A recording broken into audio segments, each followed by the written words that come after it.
welcome to the event. We're really happy that you're here. We're about to go live in just a few moments, but before we lift off, there's a few important things we want to make sure that you're aware of so you get the best possible experience out of this. First of all, the sound current is supremely important to us, the musical experience. So if possible, we really encourage you to use good speakers or headphones to experience the class with. Second, if you have any pre-existing injuries, please take care of yourself, modify as you need to. Don't risk exacerbating an injury because of a yoga exercise. If you have any pre-existing medical conditions and you're not quite sure if this would be good for you, please consult with your primary healthcare practitioner and make sure it's the right thing for you. Also, make yourself relatively comfortable. You can use a cushion, and in fact, we encourage you in our seated positions, meditation practices, to use a cushion. It helps lift the heart up, keep the spine straight, and it's more ideal for the flow of energy in the body and for the meditation experience. You can even be sitting in a chair with feet flat on the floor for those of you that are unable to sit in a meditative sitting posture on the floor. Just use a chair, and for many of the exercises, that will work perfectly fine. And then lastly, if you're having any problems with the video streaming, try refreshing the page, or if you see a gear icon on the video, adjust your resolution. If you're new to this type of thing, just take care of yourself. If there's something that you don't quite understand, I wouldn't worry about it too much. Everything that needs to click will click after a few times of trying it out. Enjoy the experience. We're about to get started in just a moment.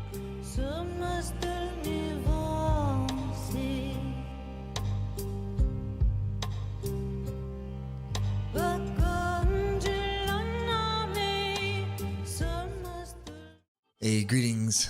Welcome. So very happy that you're here. We're about to get started with this very special zero gravity course experience, this journey, and this is the opening night. And many of you you're ready, you're in for the full course, and I know many of you, you've been invited to the opening night, to the opening session of the zero gravity experience. And if you want to, you'll have the opportunity to be a part of the whole thing. Before we get started though, and we transport you into the teaching hall of the beautiful Menla Mountain Retreat where this course is being broadcasted from, just want you to know that this is something that really anyone can take part in. Take care of yourselves. Anytime you need to relax during the exercises, please feel free to relax.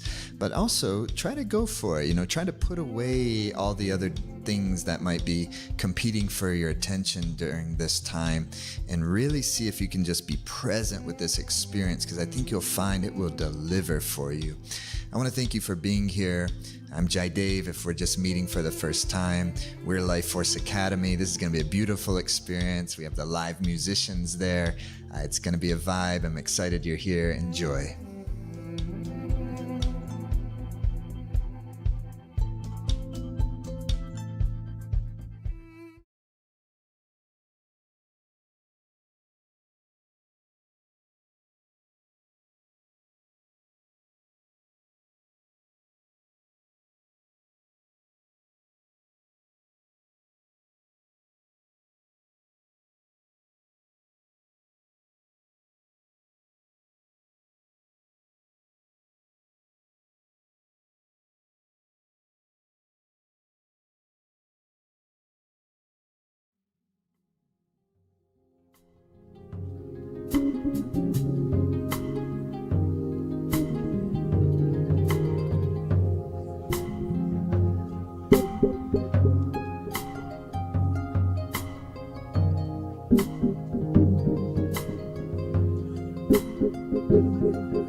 So nice to be here with you all. Everybody at home, thank you so much for being here. Such a pleasure to be here with you in all the different ways that we are together. And that's kind of just what this is all about, is we're tuning our instruments, and we're beginning a journey that, fortunately enough, is we have enough time to make it substantive. And it's a nice opportunity when, in one way or another, whether you're here with us at the gorgeous, magnificent Menla Mountain Retreat, or if you're somewhere, wherever you are, at your homes or in your, wherever you're traveling on your phone somewhere. Maybe that's true. But you do have to admit, it is pretty cool. I know because we do get negative about our phones because they're very annoying. You know what I mean? In so many ways, they're one of our primary stressors in life nowadays, is these devices that we carry around. Yeah, thank you.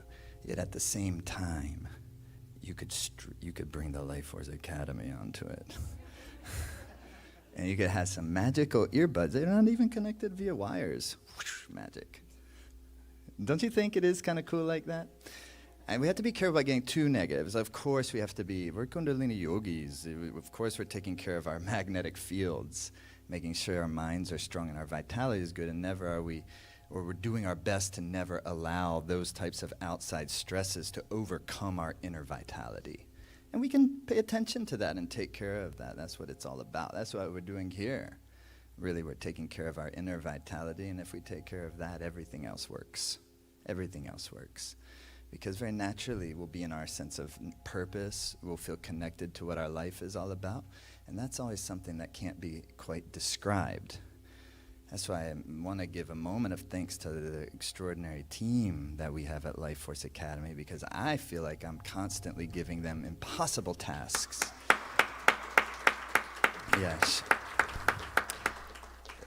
But what I mean by that is, I'll say the course is called Zero Gravity, Tell people to come. And what does that even mean? Zero gravity, So many of the things that we do rely on our experience in order to have some understanding of it. And that's why, or at least it's one reason why Kundalini Yoga teachings and practices have always been kept secret throughout the time, throughout hundreds, if not thousands of years.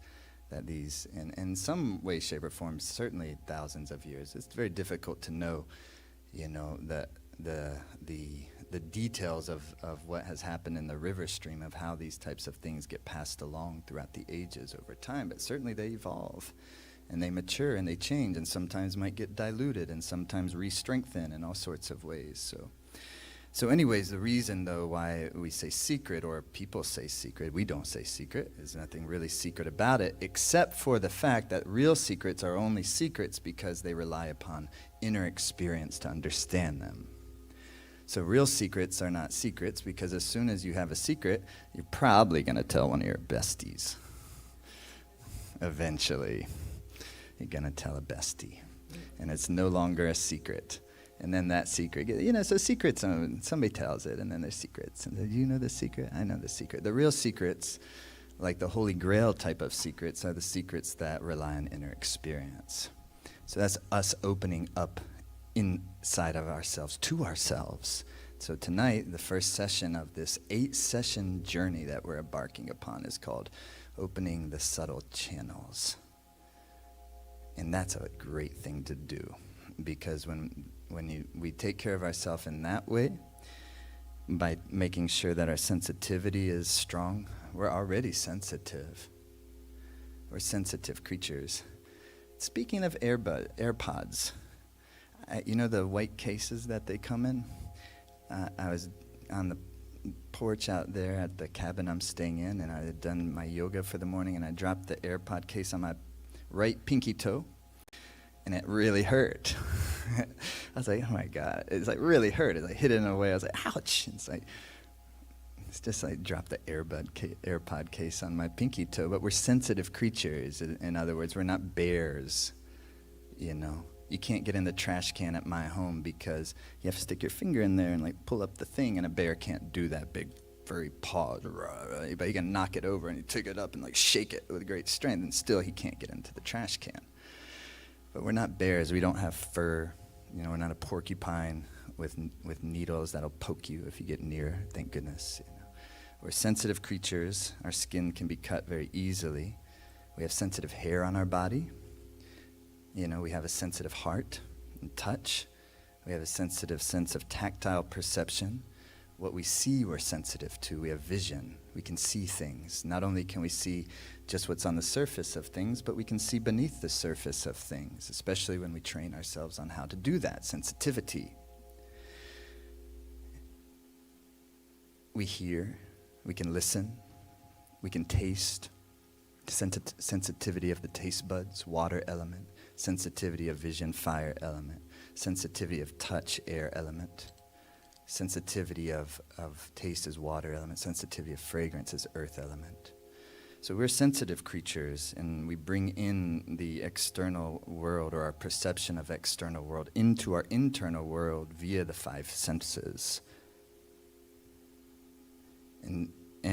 And those 5 senses are governed by the 5 tattvas, 5 elements, Panchamahabhuta, the 5 great elements: earth, water, fire, air, space. This is how we tune the instrument in yoga, Ayurveda, Tantra. It's purification of the 5 tattvas, simple. Earth, water, fire, air, space. That's what our body and minds are.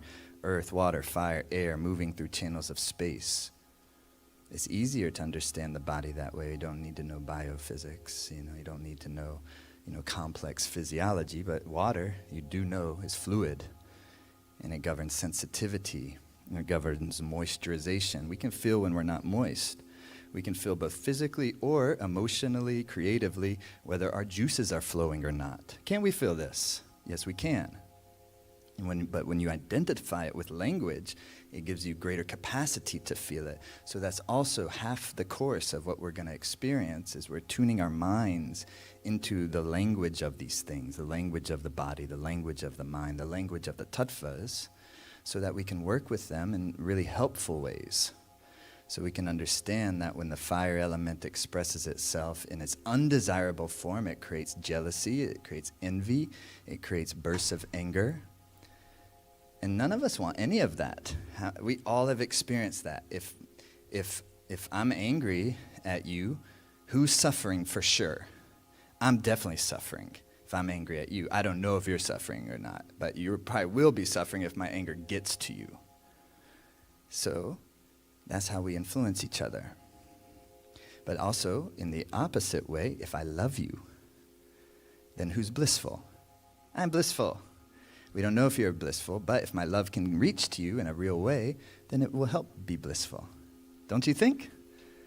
And that's how we help each other. So if we're going to be real about how we help each other, we also have to be real about how we harm each other. And that causes us great sense of responsibility in how the energy of our mind operates in life. And most importantly, even not to those not to others. Yes to others, but first, how does our mind operate in the inner private space that only we have access to? Oh boy. And am I being honest with myself? So what this experience, whether you're here at the Men on the Mountain retreat or not, it really, I think, makes no difference if you go on the journey. But going on the journey means putting some other things aside as much as reasonably so that you can just be with it, at least while you're doing it. Some people will be taking this over a week or several weeks, but if you're doing it immersion style, as much as you can immerse yourself, as much as you can put other things aside, the more you'll enjoy. The more you'll enjoy for sure. And so anyways, enjoy as much as you can is the point. It's not rigid. There aren't like hard rules or anything like that. Nobody's trying to be especially spiritual. All of this is already taken care of.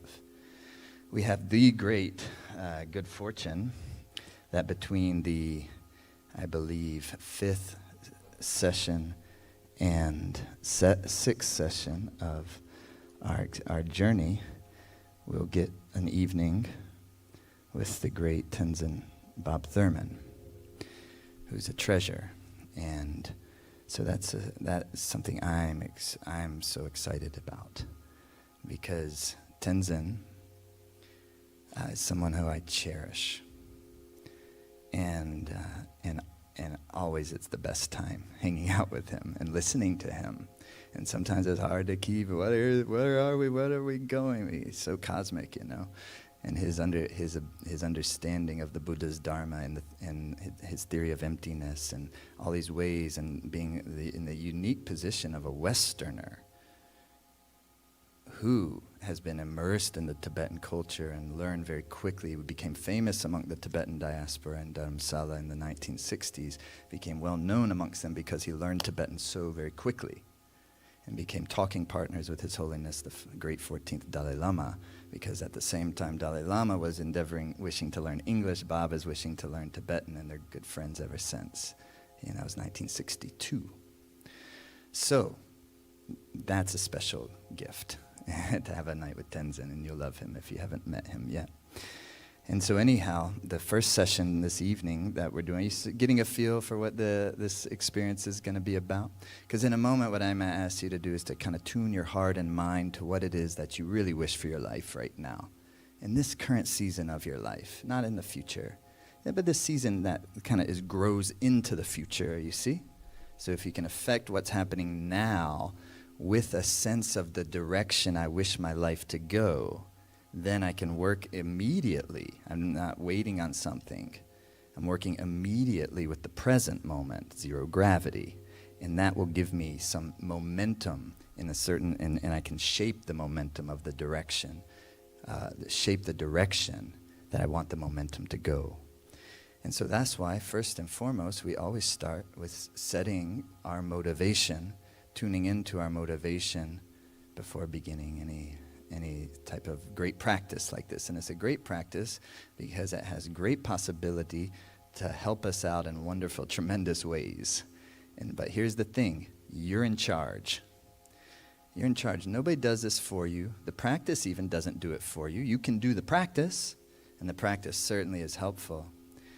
The teacher definitely doesn't do it for you. The teacher hopefully does it for themselves.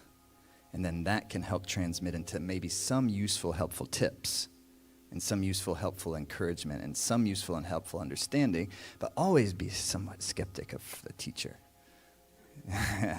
And trusting your inner wisdom before all things. Because who knows about that teacher? You know? It might be mostly love, but there's also whatever. Don't you think, Dev? Oh, yeah. And so, anyhow, these are all just kind of like dispositions that I like to take on and bring up. Is, first of all, we're in charge of our own. I come through the birth canal on my own, and I have to go through the death canal on my own one day. So I'm in charge of that. I'm in charge of this domain. And yet, in a certain way, I'm also not in charge because I have no power over anything. I didn't make myself become born, as far as I can tell. I can't make myself live if it's time to die. So I have no power like that. None of us do. And so therefore, I'm only in charge of my mind, really. That's what I'm in charge of, or that's what I can become in charge of. And when we bring ourselves into the meditative space, then the mind turns into something that is producing suffering and misery and becomes something that starts to produce bliss. It's the beauty, it's the glory of the meditative state, the meditative mind. So, are you with me?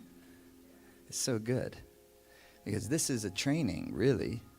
And what I want it to be, it's a training on how to tap into that space anytime we need to or want to. Sometimes we don't want to, but we need to. You remember that movie, The Great Debaters, with Denzel and Forrest Whitaker? And Forrest Whitaker was the preacher, and it was like Jim Crow South era. He's telling all his son, do what you need to do, then you can do what you want to do. The sequence is important. You first have to do what I need to do in order to truly do what I want to do. What I need to do is to tune the vehicle, tune the instrument, tune the mind to something that will actually produce genuine happiness. Then I have possibilities of sharing that happiness with others. And that's going to make me even more happy. And it keeps getting better like that. And that type of happiness does not depend on things always going well. In fact, that happiness is there, especially in catastrophic moments. Because life is, sometimes it's pleasurable and sometimes it's catastrophic. Yeah, a loved one passes away, that's catastrophic, isn't it? How does it feel to our hearts? Catastrophic. Definitely, we're humans, we're sensitive creatures. Sensitive, but that sensitivity is also our supreme power as a human being. To be able to be sensitive, and then to be able to use that sensitivity to be in interaction and communication, really communion with life herself. Creativity, our life is all about creativity. Every day, we're always being creative, whether we're aware of it or whether we're not. What is it that we are creating? What view, what sense of reality are we creating or allowing things to be created via the tendencies and narratives of our minds? You with me? Because the mind always will produce narratives. That's what it does. This is just the basic fundamentals of zero gravity training to be able to go into bliss mode at any point. And in fact, you probably have already experienced this, that often it's easier to go into that mode when things are very difficult. Because you have no other choice. You know what I mean? In nothing else. But if you cultivate that connectivity to some sense of infinity. For some people that will be religiously contextualized. It'll be Allah, it'll be Ram, it'll be Krishna, it'll be whatever. For some people it doesn't need to be. That's what's nice about it. Secular is absolutely fine. They talk about infinity in math class, algebra, don't they? So they can be contextualized in terms of a certain way of Dharma physics is how I always think about it. How can I get my mind connected into that field of infinity so that it takes the stress off the tissue layers, it takes the stress off the nervous system, it allows the mind finally to come in. You see, when the stress comes off the system, the mind very naturally goes into its intuitive space. The mind very naturally goes into its meditative space, because meditative space isn't just this. That's taking care of. Doing a meditation practice is how we take care of our meditative space, how we take care of our intuitive power, take care of our great sensitivity, our ability to tune into the directionality of our life in a way that is real and felt and meaningful, and gives us the courage to take the direction of love. To take the direction of love is often that which requires the most courage. So that's why they call it warrior practice, like Kundalini Yoga, because it's taking a certain disposition that when it comes to love, it's the only real thing that is important. And so how do I follow that path? Because then, why? The mind is making it so complicated. What is this love? But this is love, and also this is love, and this is love. And so love is actually never complicated at all, but our minds. And so therefore, the only thing that we have the power of is to transform our minds. And it is the only thing we really need to do. Because when we transform our mind in such a way that is more and more and more naturally and habitually operating via flows of compassion and flows of creativity and flows of kindness, and where that inner bliss that you've cultivated for yourself, when it does encounter others' suffering or your own suffering, it responds with love in the form of compassion. She comes as that goddess in that case. You know, if it's romantic love, and you're just lost in your lover's eyes, she comes in a different emanation. But she's always coming. And so that's what this is all about, you know. Is love is the one thing that exists between goods and bads, positive and negatives. And when you come out of a mama's womb, you're screaming, but everyone else is joyful. And then when we pass through our death into that womb, back into that womb, whatever that mysterious womb, great mother womb is, everybody will be crying, you know. When we lose a loved one, the pain is so horrible, it feels like you can't take it. But you can, but it feels like you can't. Why? Grief is love. You don't feel grief because you don't love. You feel grief because you're in love. But when also the baby is born, you had a baby. Anybody has caught a baby? I've caught a baby once. It was pretty much the best thing I've ever done, ever. You know, nothing. And then the field of bliss that comes out once you catch them, once they come out. And it lasts for like how many days? Some days, not that many days. They start teething, and the bliss field starts to. At first, they're in the bliss field, the little babies, you know. Then they get a little gas, and it takes them out of the bliss field a little bit. That's why they invented Ayurveda. So you start giving them fennel and cumin and coriander, little droplets, and then it starts to take the gas away, and then they can go back into the bliss field again. Yeah, that's us. We were that. That is us still. You hung out with the little infants when they first come out? It's totally that. That's totally how it is. They're in the ether field. Right, Dev? Oh, yeah. But then the body, teeth, screaming, the mind narrative you start getting like these little friends, start giving you all sorts of bad ideas. And that's my toy, da-da-da. So we go through the process of the development of the ego, or when in the yogis call it ahankara, the I former. We start to form a sense of me, a sense of I-ness. That's better translation than ego, because when we say ego, mostly we think negative connotation. It's not negative, it's neutral. So ahankara literally means the I former, forms that which forms the part of our mind, the part of our psyche that forms our sense of I-ness. This is mine, this is not mine. You know, this is me, this is not me. And this is what we need in order to be a functional human. So it's not negative. You must have this ahankara, or life doesn't. It's just like, what if you didn't have a liver? We don't even know, because that's not how it works. So it's functional, natural part of human life, human psyche, the I former.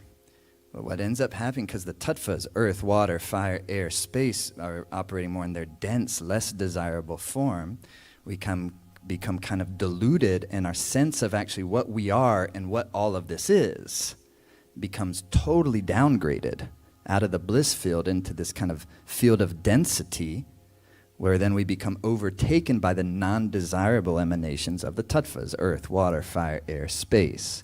Earth and water mix, they create melancholy and heaviness and complacency and laziness and stuckness. But when that earth and water are purified, Kundalini Yoga, then you get the more subtle, more desirable expression of them. Sweetness, devotion, caring, nourishing, steady, solid, give the best hugs. Yeah? And everything in between, and then air, ether mix, and they either create the non-desirable fear, worry, anxiety, overwhelm, insecurity. Or if that air and ether, when we say purified, it means in this case balanced, centralized in the nervous system. You hear often we're talking centralizing the chi or concentrating the chi, the prana in the central channel. That's what we're doing tonight. That's what we're doing tomorrow. That's what we're doing the next day. It's simple, it's easy, and the more you do it, the more you learn how to kind of work with your chi, work with your energy. It's fantastic. I met this samurai in England at the festival I was teaching at. His brother's name is escaping me at the moment. I was just kind of observing him. He was camping near me. He just had a great vibe, and just even the way he walked. And I like that energy.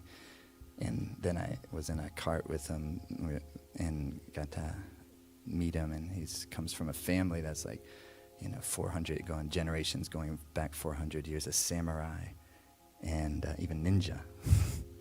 These people know how to work with their chi. You know what I mean? That's what I was feeling from him. I was feeling somebody with cultivated chi, and of course much more than I could even imagine, because what do I know? So anyhow, that's what it is. When the fire element expresses itself, non-desirably you get anger, jealousy, envy, rage, heart disease and blood disease, and because all the elements rule the different tissue layers of the body, and the fire, the heart and the blood are fire, the liver is fire, the eyes are fire. Nervous system is air, lungs are air and water, and so forth and so on. Yeah? So he's making ourselves healthy, getting the desirable expression of them, less of the undesirable. Undesirable in the mind is also undesirable for the body. Emotions are to the body. The emotions are to the mind what taste is to the body. Yeah? To what when the food comes in, and it either heats up your blood or cools down your blood, this type of thing. It's a great science and it's a great art. It takes a little bit of spending time with it to kind of, but you don't need to try very hard, because it all just kind of slowly starts making sense to itself, because it's the experience of the natural human being. But exploring the subtle nature and opening the subtle energy of the natural human being. And so we have that great sense of connectivity that we can enjoy and feel and then work with and use. Yeah? So zero gravity. When that's the great poet Kabir, Indian poet Kabir, said, when I was born, I was crying and everyone else was laughing. He said, when I died, I was laughing and everyone else was crying. Yeah? There's love on both sides of that. So that's where we're wanting to do, is to again and again throughout the next sessions, is to drop into that, yeah? Is to drop into that space. And you do it again and again and again, it becomes something you can hang out with. And then something when you move on and you go home, you can keep whenever need be, drop in again and again and again. So we need to drop in a lot between now and the end of this course. But the good news is, at first there's resistance to it because it doesn't allow the nonsense of the subconscious mind. But then it gets really great and fun, and you won't want to stop, and you'll be sad it's over. At first he's like, why did I come? Won't you? Maybe. Probably. I probably will too. And then it gets so good. But always there's that threshold you kind of move through, and that's a sign of transformation. And sometimes when the transformation process happening, emotion is released. Sometimes that's tears, grief. Sometimes it's joy, laughter, love. It's love in all the directions, but emotions, even anger comes out. That is love. Anxiety comes out. That is also love, as the great Vasant Lad says. Emotions are energy in motion on the path to becoming love. Yeah, and it's our job to help facilitate that process. It means we have to be compassionate with ourselves, compassionate with each other. Yeah? Let's begin. Please come onto the hands and knees. Let's start to move our body. Let's start to feel good. Let's start to get in the breath into the body. Put the breath into a rhythm. And we're going to go on a wonderful journey together. Yeah.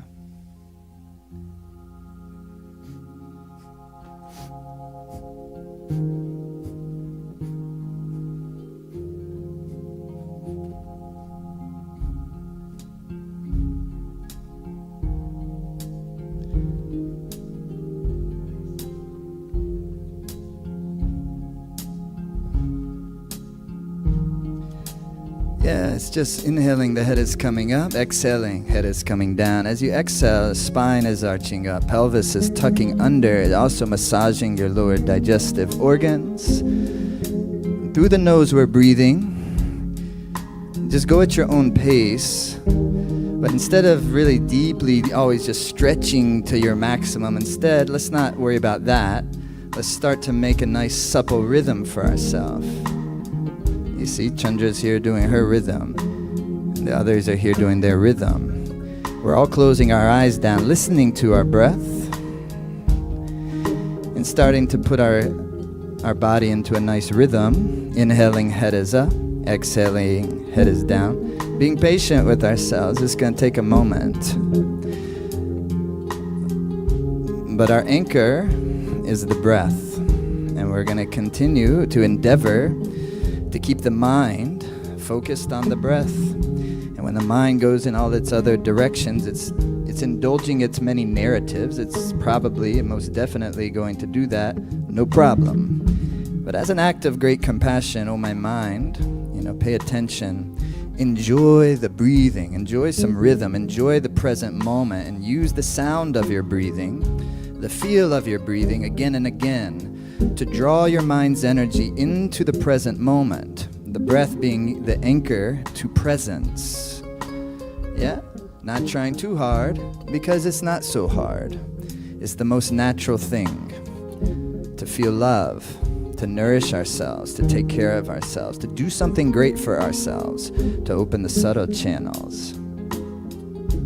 Because the great bridge between the mind and the body is the prana, the life force. And the life force moves through thousands of subtle channels called nadis. And in ordinary circumstances, the movement of the chi through its channels, the life force prana, it's subdued. Through Kundalini yoga exercises, kriyas, meditations, the life force activates, circulates, opening the subtle channels, yes. And amazingly, our mind opens into a newfound clarity and peace. Yes, it does. And by opening the subtle channels, the body starts to feel a new freedom. It enjoys the pleasures of trillions of cells being enlivened by circulating life force intelligence. But it's not just life force intelligence, it's life force love intelligence.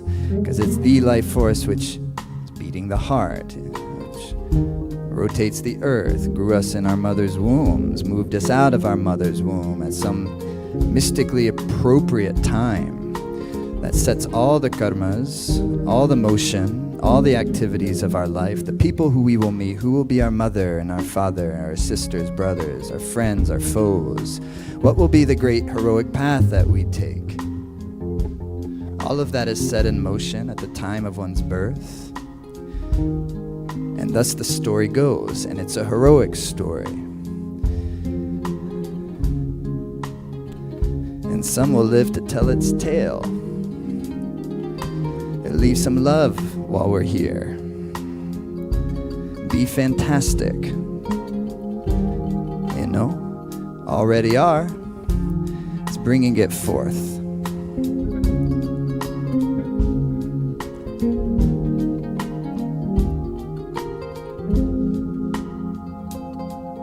Yes. Inhale, head is up. Exhale, head is down. Push all the breath out. Arch the spine up. Draw your navel in towards your spine. And please come sitting. Beautiful job. Have a little bit of water.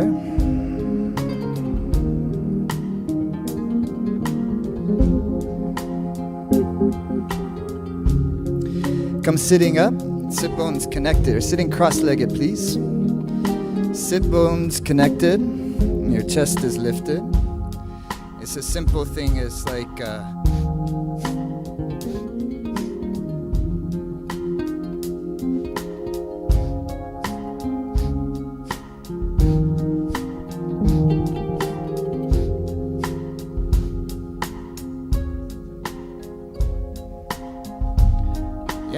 so hands are on your ankles or shins. It's like you're lifting the sternum. Not on your knees, on your ankles. Like Sit bones are connected. Chandi, sit on this one where they can see from a side vantage point. Like this, chest lifted.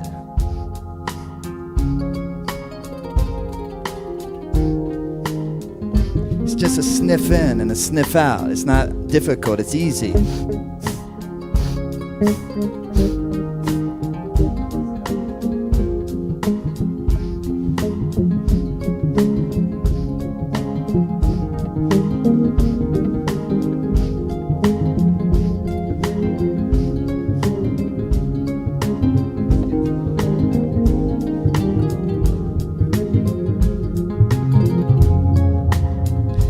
Eyes are closed and continue with the rhythm.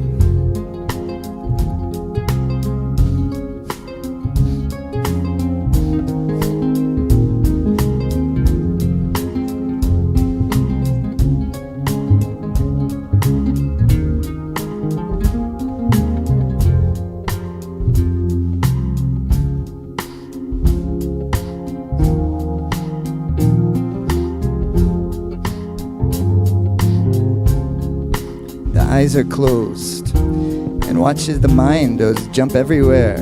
This is no big deal, that's what it does. We're gonna tolerate it for a little bit. That's after all, we're just getting started. It's like, who are these weird people? What are we doing? Yes, but again and again, back to the breath rhythm.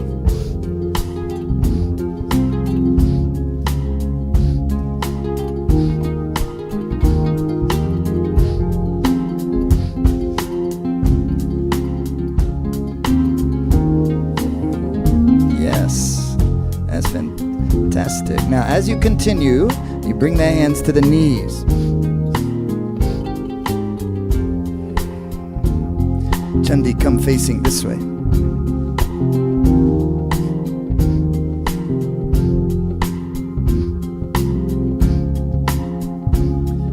Yeah, because I would like to see even more lifting of the heart.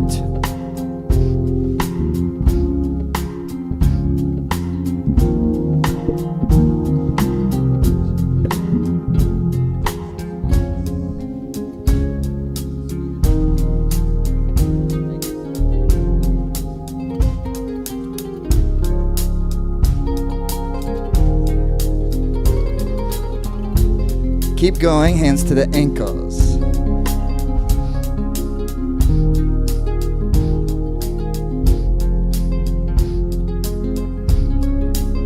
You're blending yourself into a breath rhythm, and keep going. And listen to the breath, and see if you can soften your gaze up and in, relaxing the inner gaze between the two eyebrows, where the root of the nose meets the skull bone. See if you can relax your inner gaze as you keep your rhythm.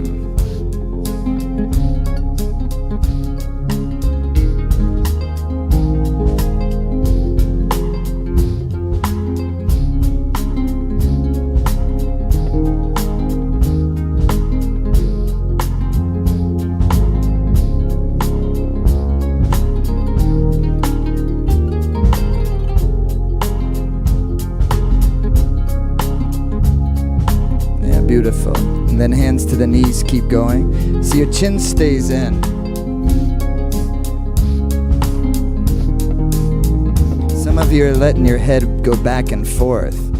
Check it out. Just keep it easy. Keep the chin in, the head stabilizes. The movement is the lifting of your chest. And it's like a lifting of your sternum up towards a very gently tucked chin.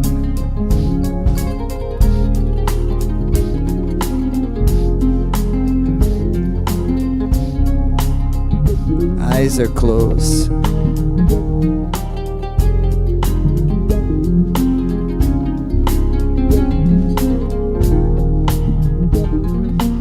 Inhale deeply. Suspension of the breath.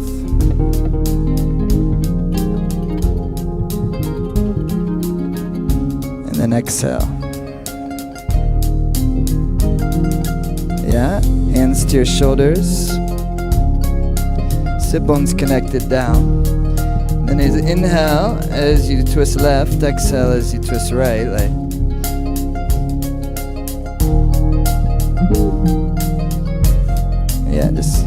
Let it swing. Close your eyes, listening.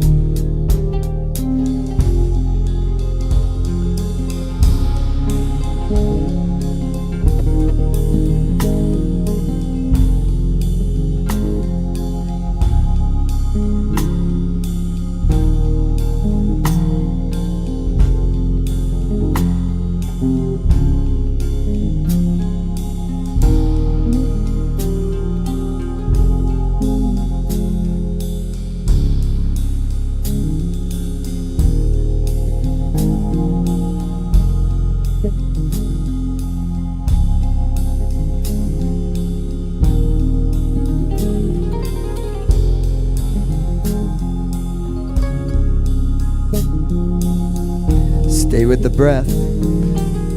And the experiment is you're paying attention to how much is the mind jumping and not kind of cooperating with any endeavor to keep it dwelling on the constant stream of the breath. That would be called, to the yogi, dharana. Dhara. A continuous stream of awareness onto the object of its focus. But it's hard to keep the mind dwelling in a singular direction, as the mind is so used to going this way and moving that way, and essentially mostly doing what it is ever it pleases. The difficult part of yoga, your head is turning with the body, yeah? The difficult part of yoga is to really practice it. You're endeavoring to tame the impulses of the mind and its inner habit and its subconscious tendencies. And in order to do that, you have to actually try to pay attention, and we have to actually endeavor to be honest with ourselves.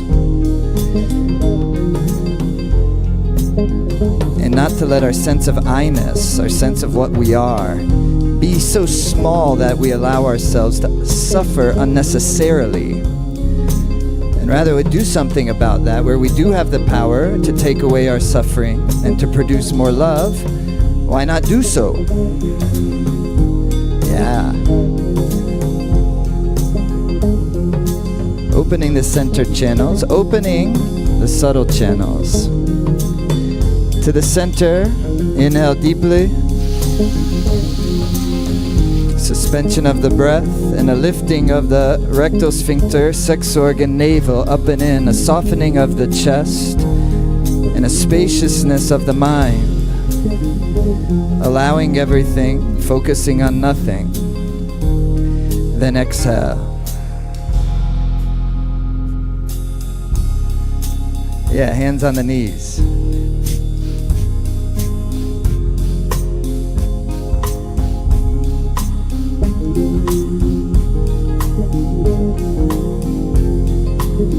Just let them bounce.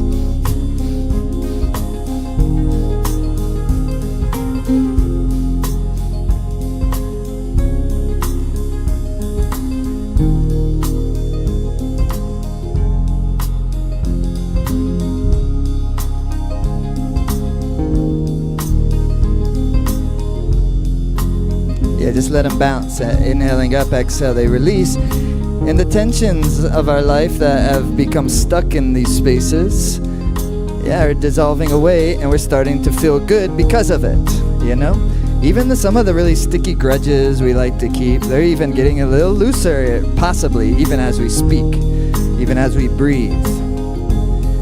Yeah, because when the grudge is gone, then you can actually heal the situation. But for a minute, for a little bit, out of an act of compassion for ourselves, we like to have a little grudge. Vent about it. But man, holding on to that thing is a drag. Takes away our own happiness. What's up with that? Yeah, so it's with the breath.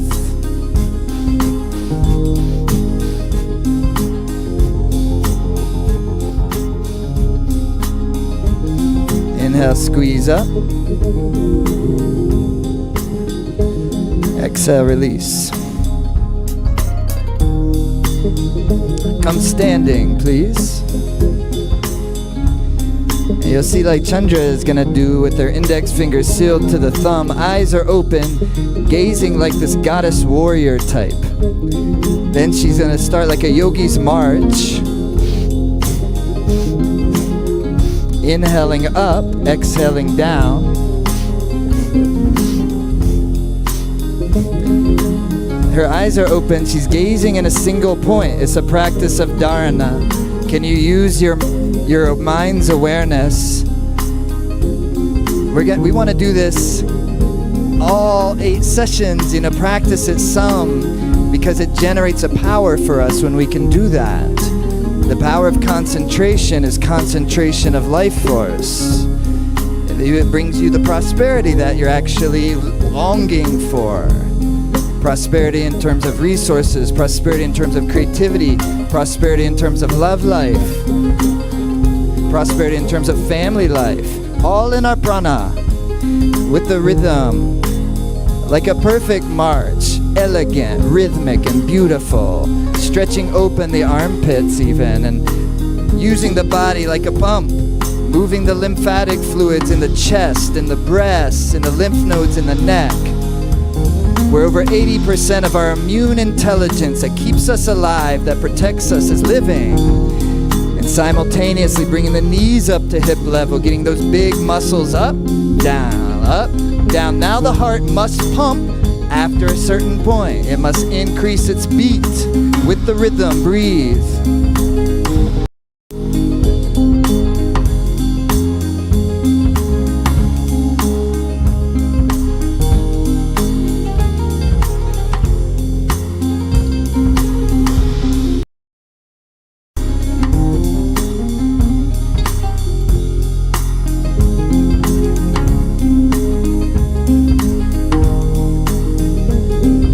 Only 7 more minutes.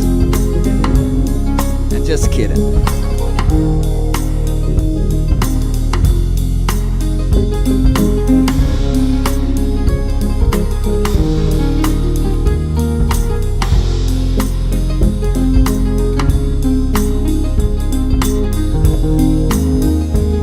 Yeah, it's so beautiful. It's so queenly. It's so kingly. Yeah, even if it's very difficult, you're trying, you're breathing. The breath is the catalyst. It's purify the tattvas is called. Also purify the tissue layers. Put the breath into the body. Almost done. Everybody at home, I can see her there. Full power. Menla, we're a little jet lagged, I think. I think we're a little jet lagged. But we're getting there. Wait till tomorrow.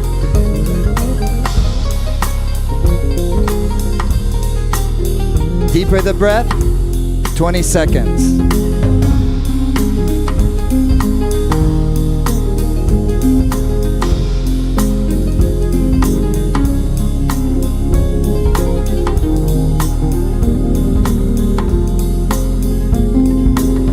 Stretch up, inhale. Exhale. Have some water.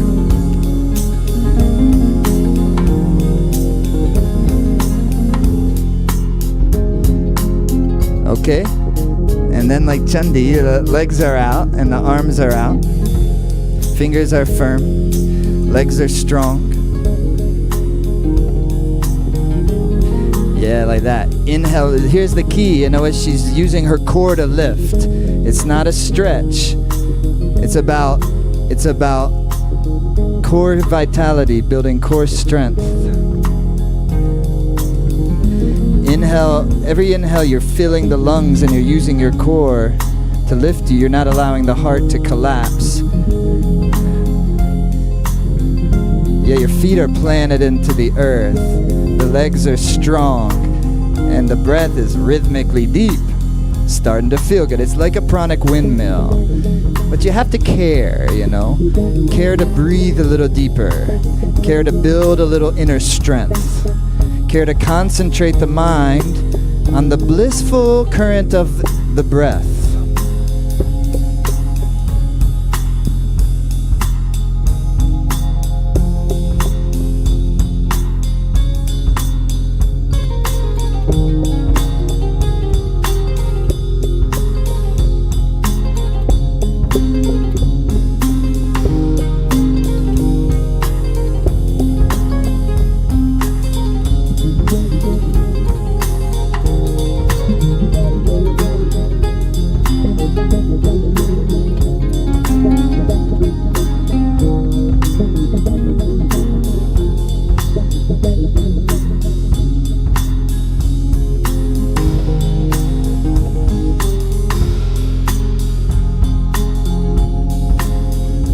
Inhale up.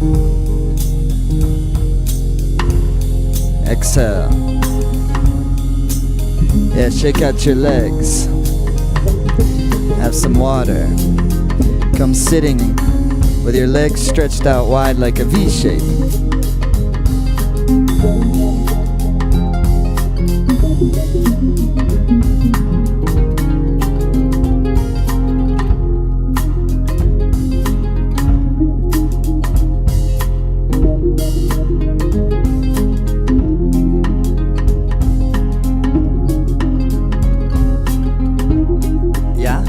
Add some water. When you're doing yoga practice, lots of pranayama, lots of water.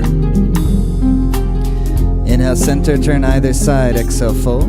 Inhaling up.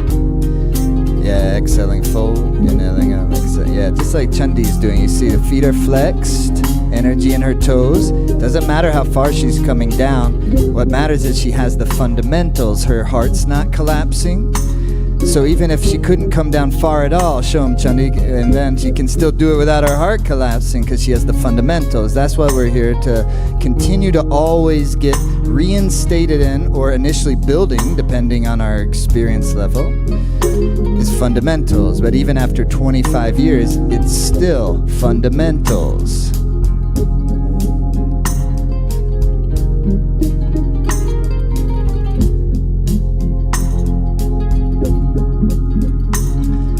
The whole thing is simple. It's not hard to understand, but it's sometimes difficult to implement due to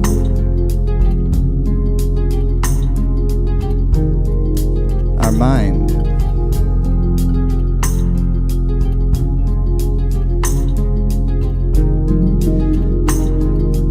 It's hard to be consistent with something we actually know we want to be consistent with, because the mind's momentum is occupying that space with other things, moving it in other directions. So to change a pattern from one that is causing misery to one that is causing more bliss takes opening up the field of awareness, and therefore we need to open up the subtle channels, which is exactly what we're currently involved in doing. Continue going, but open the legs just a touch wider. All the while is making love with our breath and learning to enjoy how great it feels to breathe and how wonderful it is to breathe consciously. That means breathing with an intent to cause the awareness to dwell fully on the breath, its feel, its sound. It becomes the object of our devotion for a period of time, as a way of causing the mind to concentrate, and thus cause the life force to concentrate, and thus cause the magnetism to become strong, and thus cause the chi to open and flow through the subtle channels. And the sensory perception becomes greater. Capacity to understand, to see, to feel, to attract, to push away, all becomes enhanced by just us really kind of grabbing a hold of our own energy. But if we would like to do that, we have to cause the mind to cooperate, thus the practice of yoga. Yes. Inhale, center. Exhale, fold. Inhale, lift. Exhale, fold. Inhale, lifting. Exhale, folding.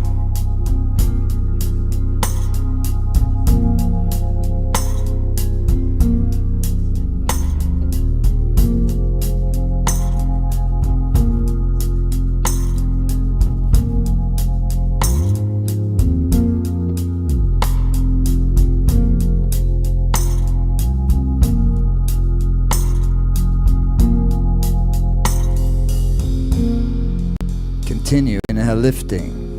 Exhale, folding.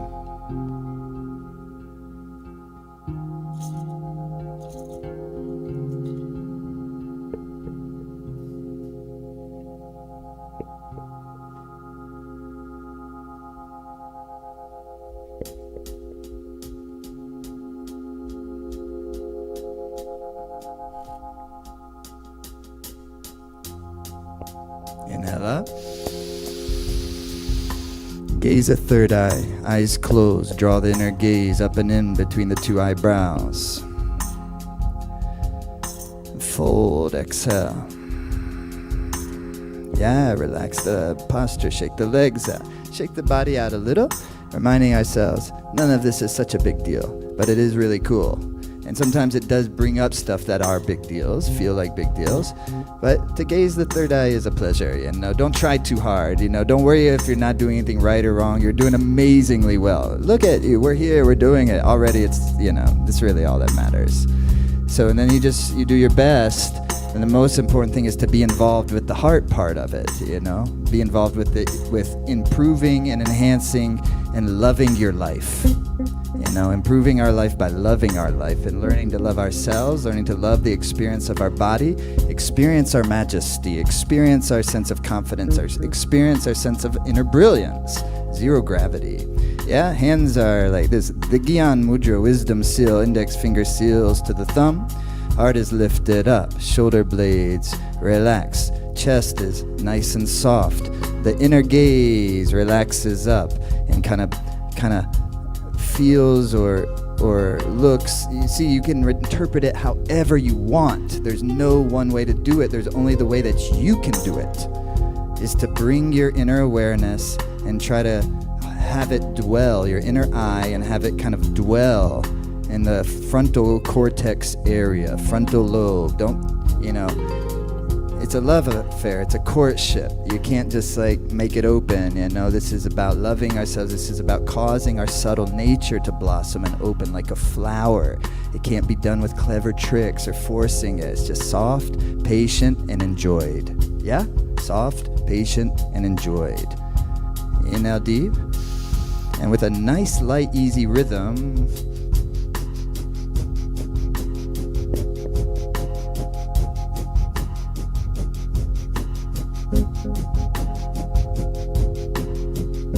inhale deep. Exhale. Now, if that felt too fast, just way lighter. Take way less air in. Just keep it light and rhythmic and easy. Barely any air coming through. Inhale. Go like a...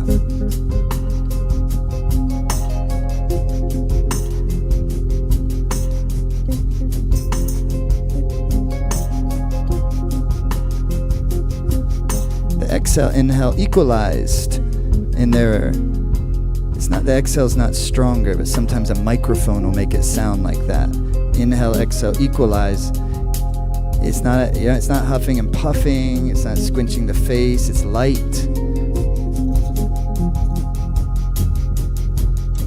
And then you enter into the rhythm.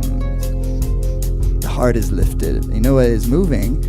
Just ever so slightly, the navel point. That's the area just below the belly button. A couple inches below the belly button. Heart is lifted, shoulder blades released, chin slightly in, eyes closed.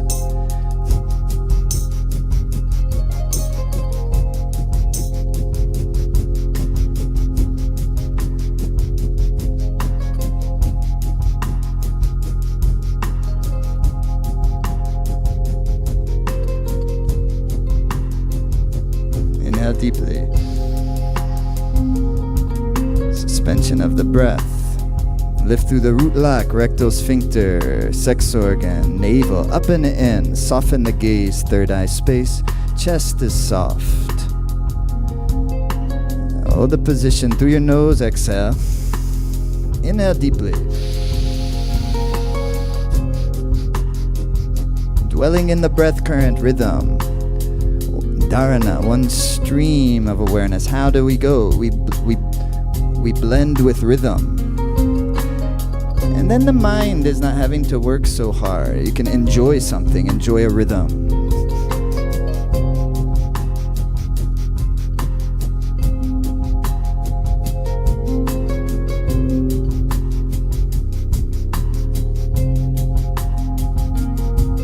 How long will we go? Who knows? Who cares? Rhythm.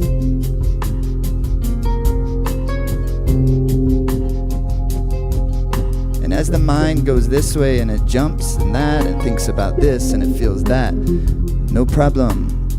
All of that is welcome. All of that is natural. but we're not indulging any of it. We're involved with a breath rhythm. We're endeavoring to cause our inner gaze relax up and in where the two eyebrows meet.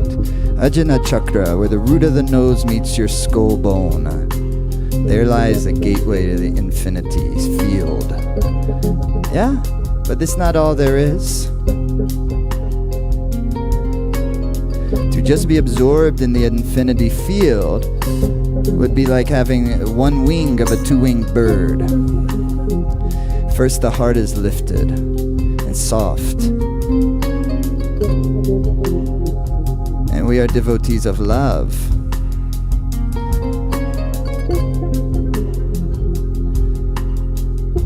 In the field of the wisdom heart, the great heart of compassion.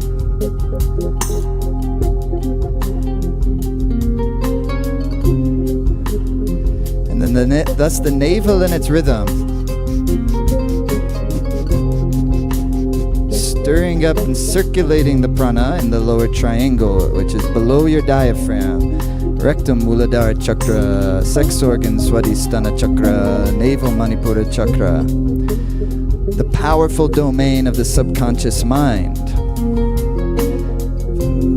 Forces of great desire, great fear. Forces of potent creativity, ambition.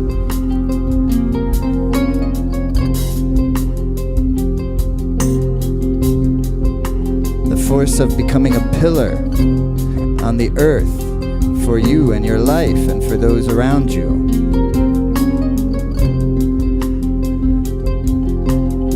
To create something that will radiate with love.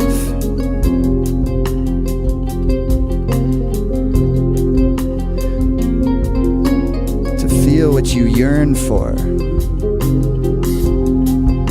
And lovingly go after it. Navel stirs the chi of the lower triangle so it can be lifted into the heart chakra, center of the chest. And it's nothing. It's nice and it's easy. It has a rhythm. It's beautiful. It's just tuning an instrument. Already the heart chakra has always been there. We've always been loving with it. It's nothing extra special. We're already extra special. It's the experience of the subtle body. So our understanding of that specialness is far expanded with the rhythm.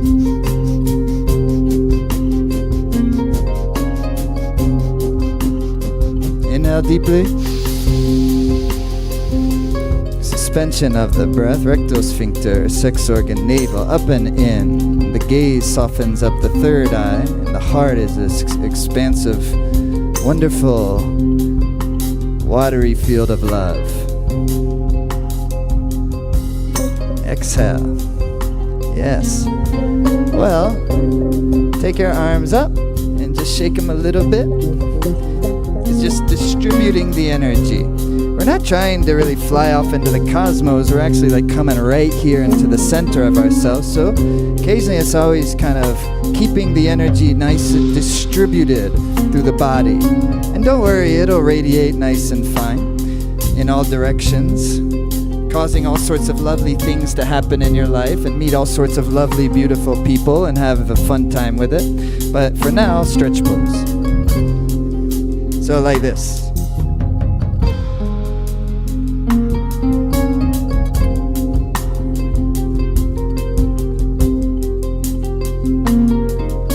Yeah? It's most excellent, most effective, most enjoyable when it's done. Yeah? But if you become really proficient, it's also enjoyable as you're doing it because you can feel your vitality getting strong, and that feels good. You can feel yourself getting strong. Toned up, feeling good, good vitality. Hug the knees to the chest. Bring the nose up to the knees.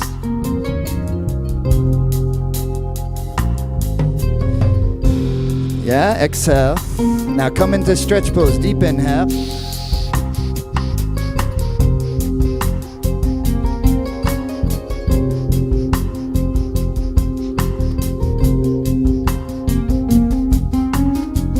Now make that navel pulse with the rhythm.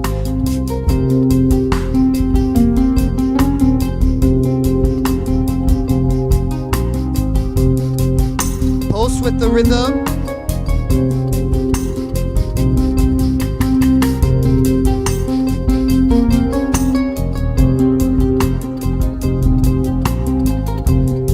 Inhale deepest. Root lock is in. Root lock is in. Navel in, relax. I would say that was fantastic.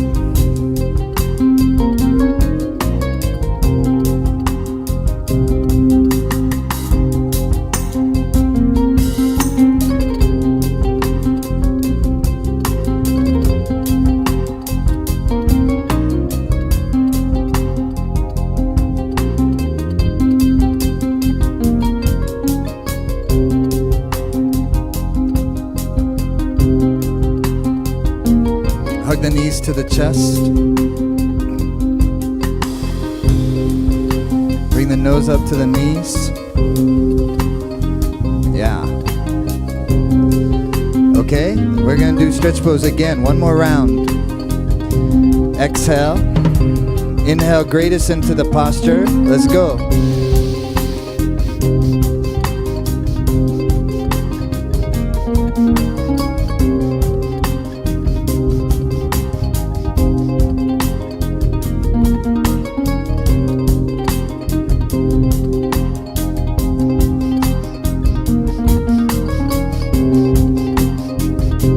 Seconds. Let's go. Toes are pointed, eyes on your toes. Move your navel point with fantastic rhythm.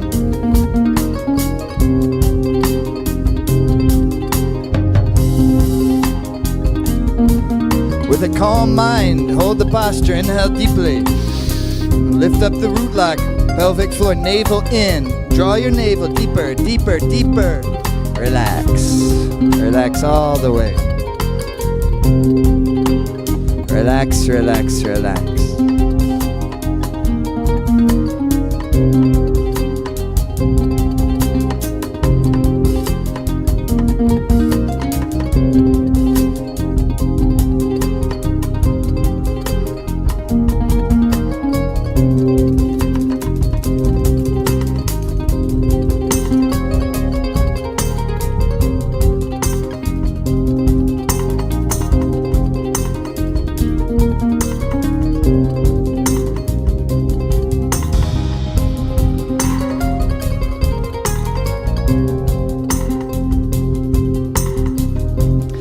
The knees up into the chest.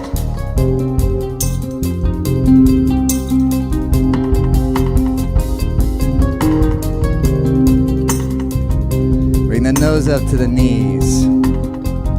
Inhale here. Hold the posture here. Exhale. Keep the posture here. Inhale deep.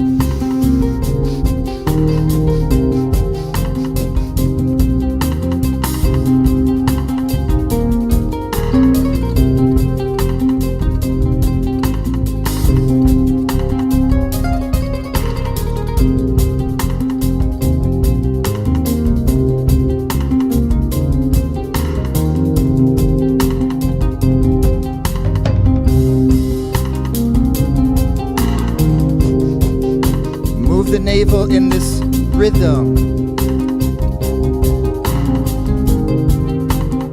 Oh, my mind, please just cooperate. It's so fun if you do, you know. You stop worrying about everything and always like be distracted by everything.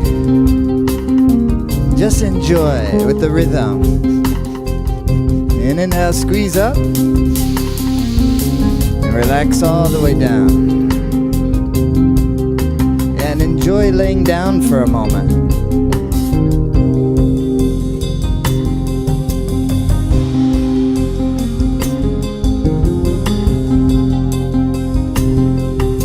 Yeah, enjoy the feeling of the energy in our bodies.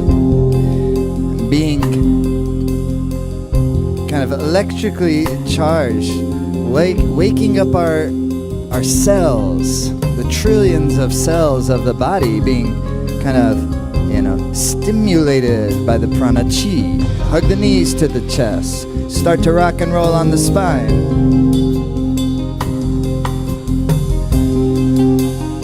It's a wonderful thing, this zero gravity. Where everything once again is making sense. Come on, rock and roll on the spine.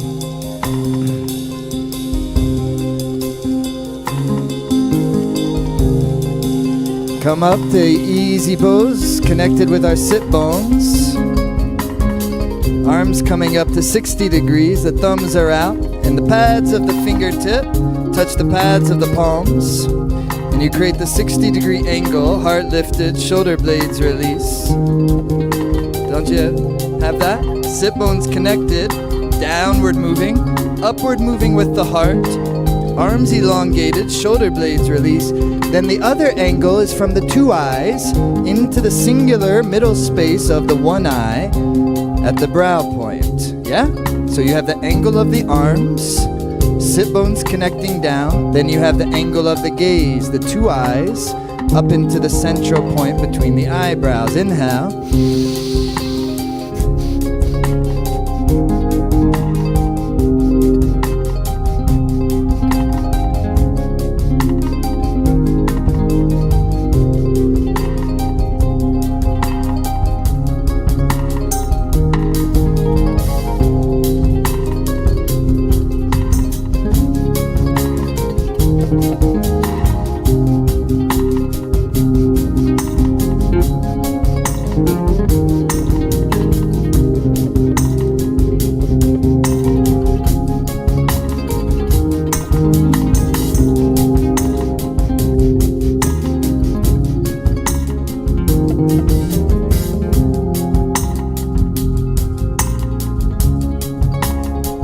2 minutes.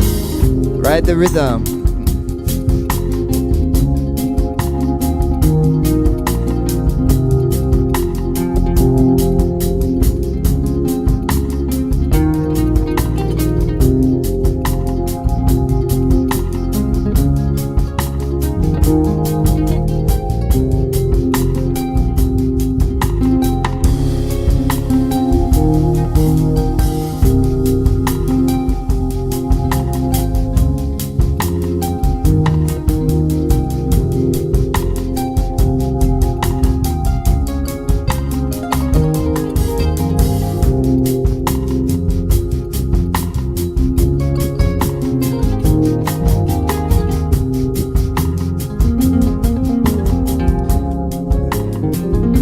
Just 3 minutes. It's not such a big deal, and yet look at us. It very much feels like a big deal in some cases. And no bend in the elbow. Soften the chest. Make a beautiful gaze of the third eye. See if you could even visualize, imagine a beautiful arc of light connecting between your two thumbs. And the deeper you're dwelling into that rhythm, the more luminous it becomes. In fact, the whole central channel of the body-mind, like a pillar of great luminosity. Imagine, feel, see. Allow it to emanate rays of beauty and love in all direction, touching every aspect and every feeling and every person in your life with rays of love, wisdom, compassion, healing. Why not? What do we have to lose? No bend in the elbow.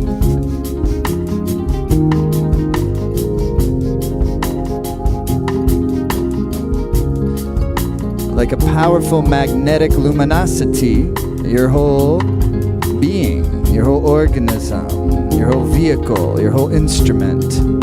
Feel it as your body tissues, as the power of your mind, as your energy, as the subtle and even super subtle light that very well may emanate from your living awareness.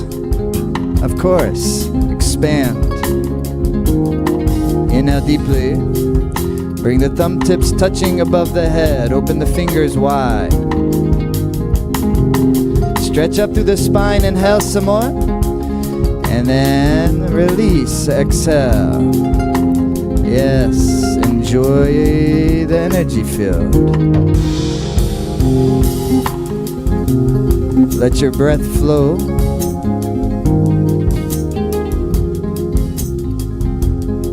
And feel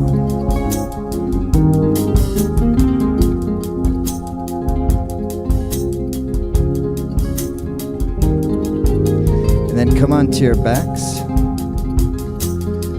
When we say opening the subtle channels, that infers that we need to get things a little open. And so a little more navel activity before we move along with our evening, okay? This one more that's a little more difficult, okay? So what's gonna happen is the legs come up about 12 inches and the feet are flexed and the legs crisscross. Yeah, pretty much. They can be pointed like Chandi's pointing them, or they can be flexed. Like if I'm doing it, my feet are flexed. Yeah? But if it's straining your low back, hands should be under your butt.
Inhale, both legs out.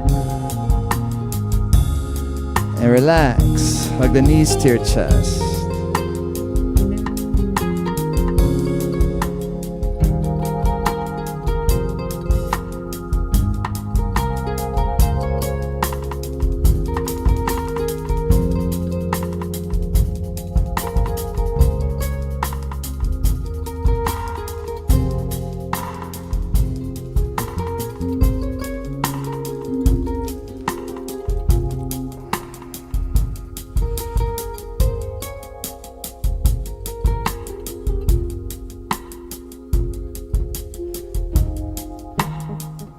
Okay, only just one more time of that exercise, okay? This may be the hardest part of the whole course, or get it over with. Are we ready for one more round of that? This takes away, the secret of this is it takes away all jet lag. Yes, wonderful. Brings up the energy in the nervous system. Yeah, makes the mind have extra clarity. All right, hug the knees to the chest. Bring the legs out. And go for it. It's not 3 feet, you know, it's 1 foot about. Try not to do it 3 feet. I know it's hard. Let's go. Just 1 minute of this. And our life will be so much better.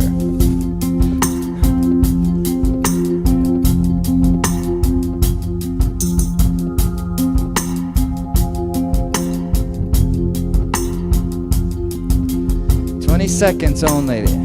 Stronger with the breath.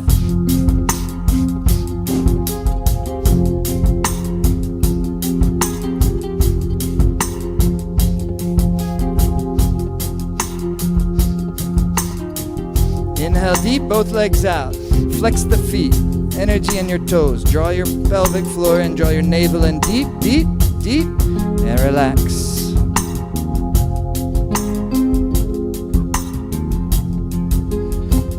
Fantastic. Hug the knees into your chest.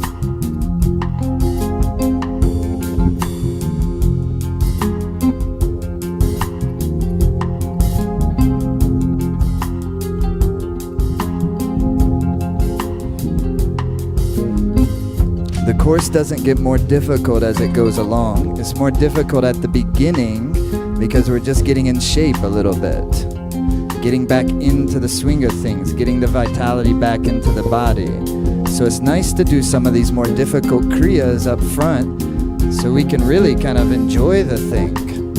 we can really kind of get into it, and spend our time here well. Okay, this is like a piston motion, Chandi, like a push-pull, not a bicycle. Yeah, like...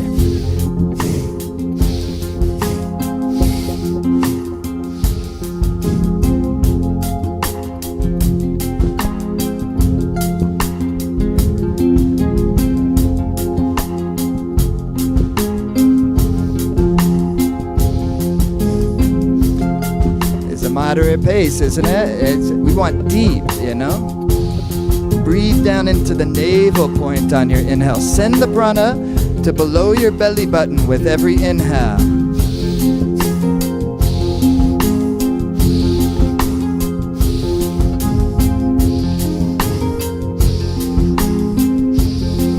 Deeper the breathing, please. Give it something. Open something. We can put our whole life into rhythm, is how I feel.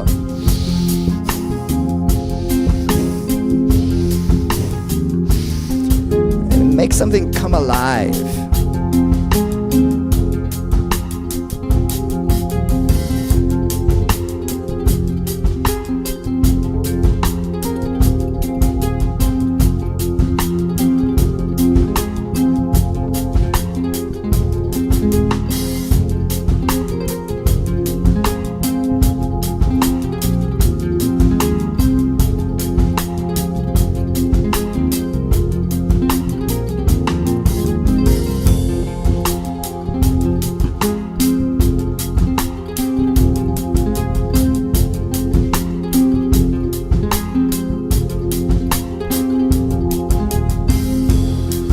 Inhale deeply and relax. Beautiful job, everyone. It's helping so much, is the feel.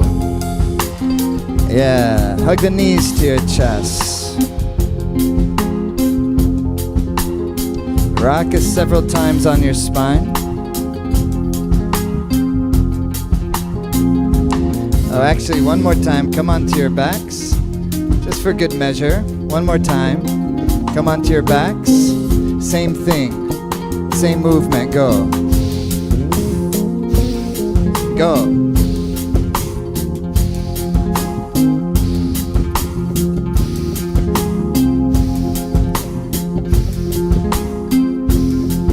See, now this time feel how you can massage your lower digestive organs.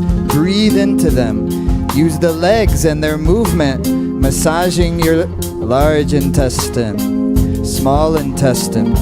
But these are very sensitive organs. That's why nobody can figure out things like irritable bowel syndrome. Yeah, you're constipated, then you have diarrhea.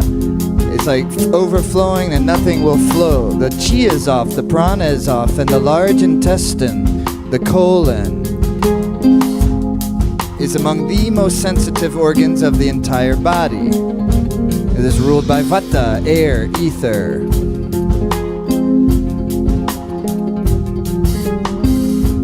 So the digestive organs should be nourished.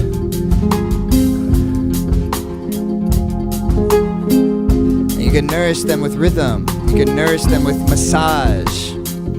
You can nourish them with prana. You can nourish them with feelings of love, thankfulness for our body taking care of us, allowing us, for the time being, to continue to live. We will not live forever, but perhaps we can prolong the experience of living by taking care of our life. Inhale, relax. Now Raka. Rock on your spine a couple times, come sitting. Have some water, please.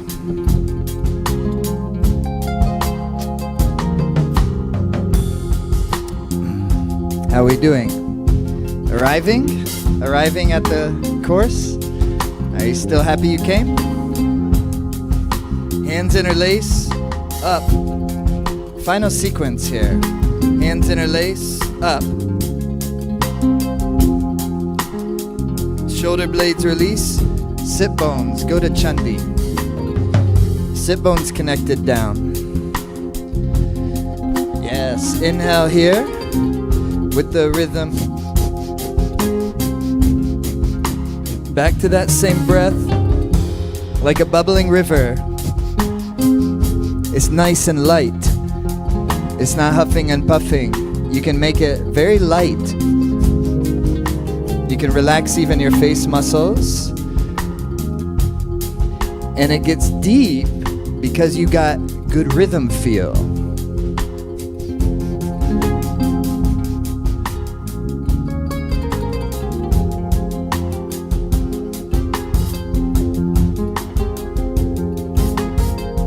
And those first exercises with the legs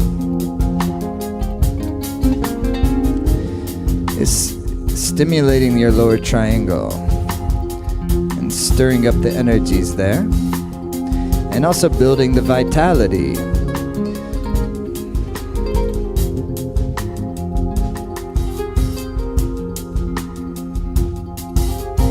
Up into the heart center in this current exercise.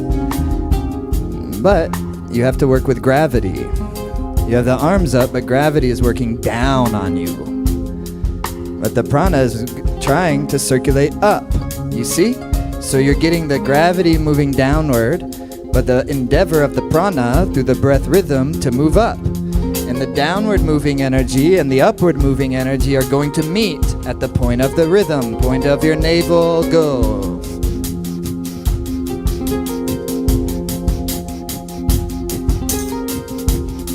Close your eyes. Soften the chest. Move the navel point with a beautiful rhythm.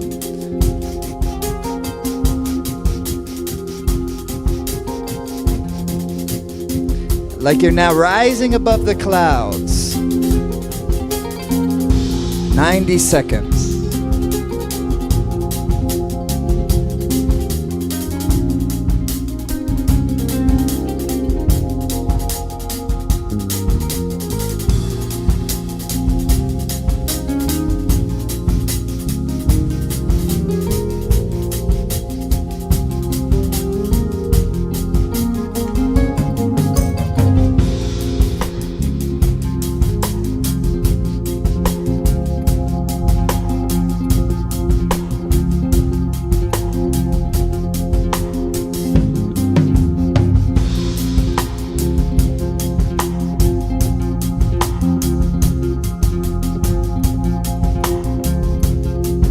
Actually, it feels so good after a while. It opens up the channels at the chest and on the spine at the height of the heart and in the upper back. Shoulder blades release. See if you can kind of soften the gaze, third eye. For the last 30 seconds, rise above the clouds. Yes. Mind and heart rising. Rising above the clouds.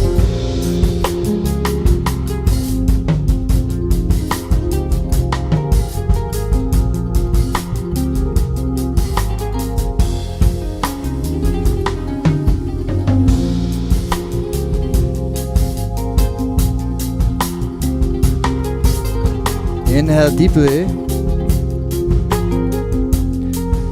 Hold the posture through your nose, exhale. Push all the breath out. Deeply inhale. And draw the gaze up as if you could look out the top of your head. Roll that gaze softly up. And then slowly relax, exhale. And relax into just a beautiful meditative space.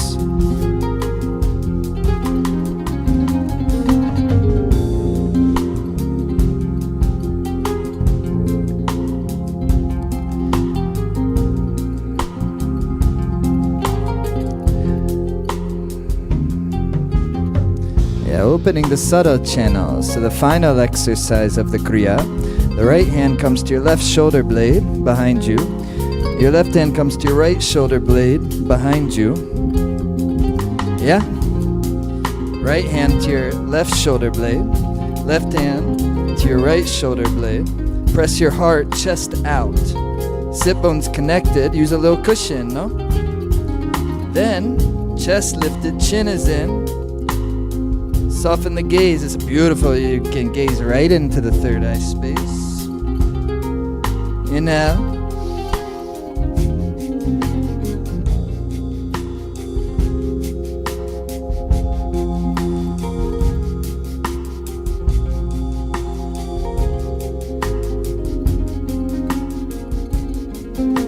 The rhythm go.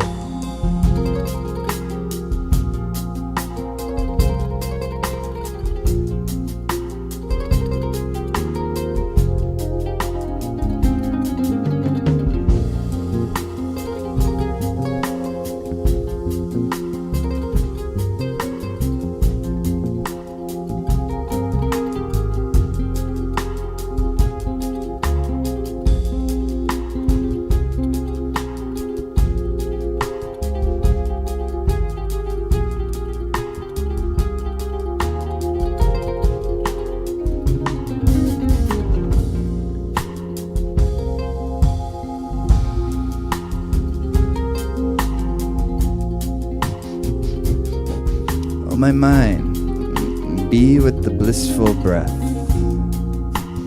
and enjoy. Here we are.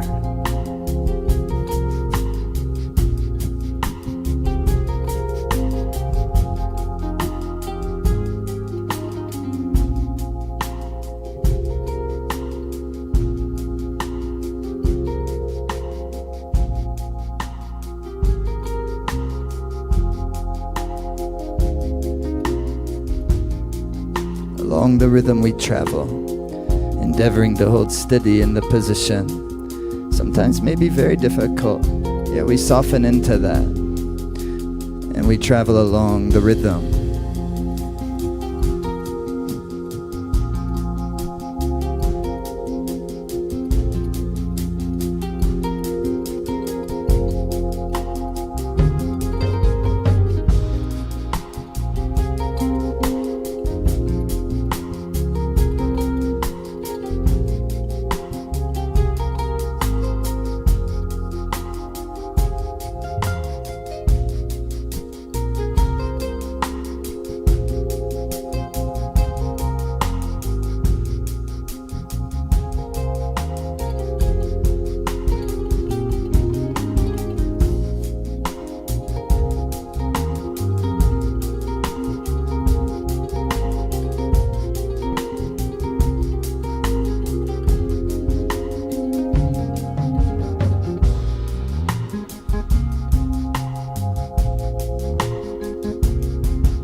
Seconds.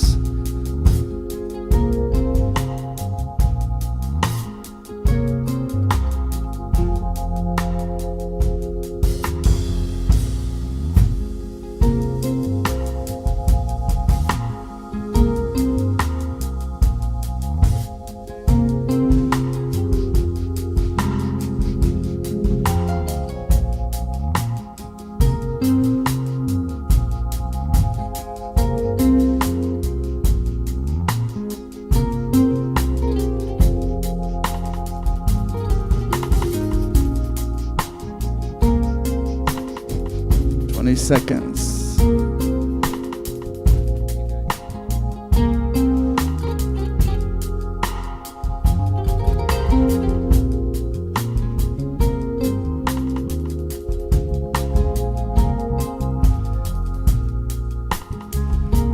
Hold the position, inhale deeply. Hold the position through your nose, exhale. Inhale deeply. Suspend the breath, and with your mind, circulate the energy. Hold the position, exhale, and push the breath all the way out through the nose, out, and with the breath kept out, lift through the pelvic floor, rectum, sex organ, navel. Inhale deeply. Suspension of the breathing, lifting through the mulban, rectum, sex organ, navel, spacious of the heart, beam of the mind, third eye. Push the breath all the way out. Push it out, out, out. Lift the mulaband, rectum, sex organ, navel, up and in. Hold the posture, inhale. Last time, exhale. Push the breath all the way out, lifting mulaband. Third eye gaze, inhale. And relax into meditative space.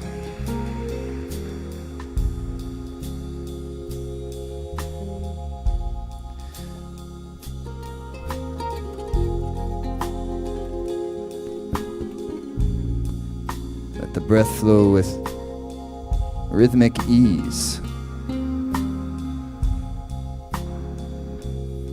Let your body breathe totally naturally and see how it can find its rest in a beautiful meditative rhythm that moves the prana, along the spine, and it connects us down into the earth and draws up and connects us back up into the heaven. Physics. Every magnet with two poles, the base of the spine, crown of the head. And between those two poles does the energy move. And is the magnetic field generated.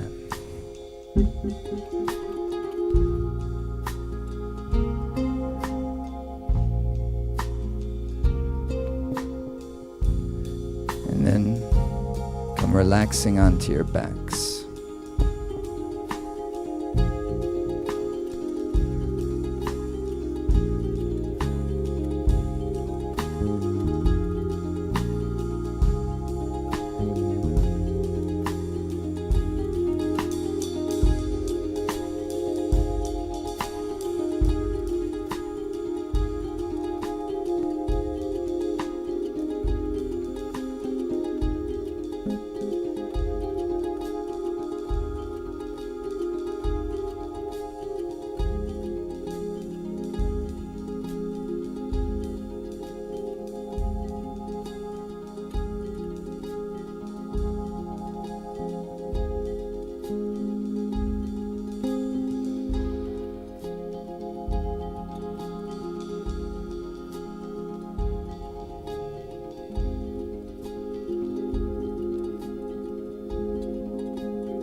inhale.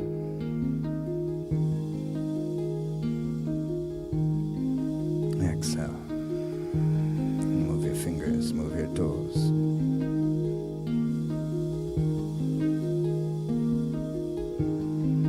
Rotate the wrists and the ankles.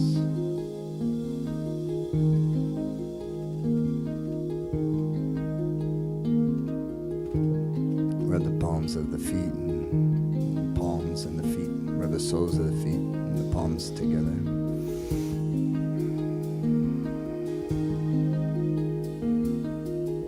Cat stretch to each side. Yes, yes, yes.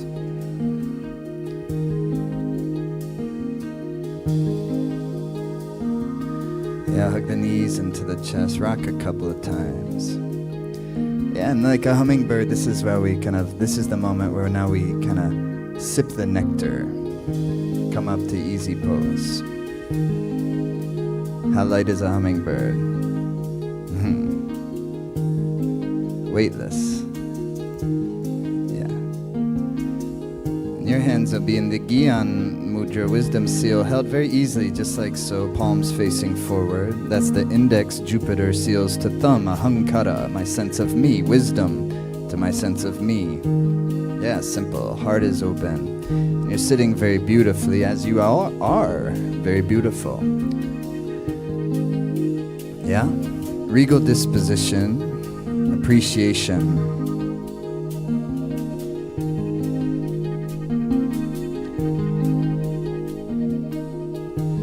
O shape of the mouth. And you start to drink the breath like you're sipping a nectar, but O shape of the mouth, like.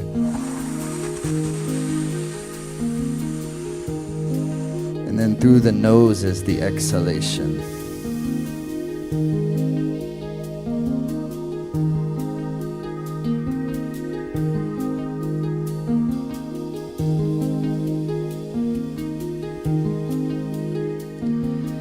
Is a drinking of the breath.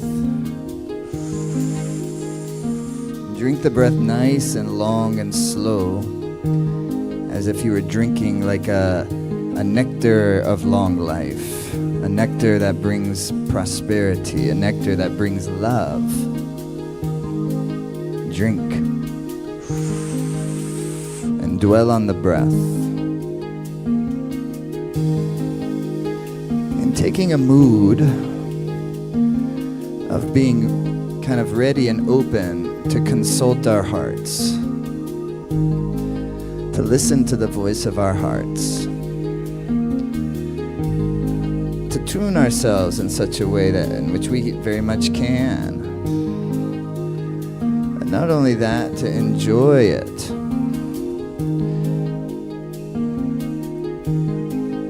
Being open to enjoying reality.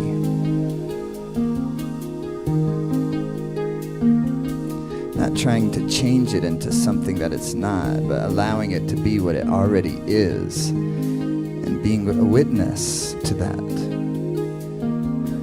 But how can we be a witness if the mind is always this and that? Stories after stories. For a moment in time, oh my mind, meditate in this way.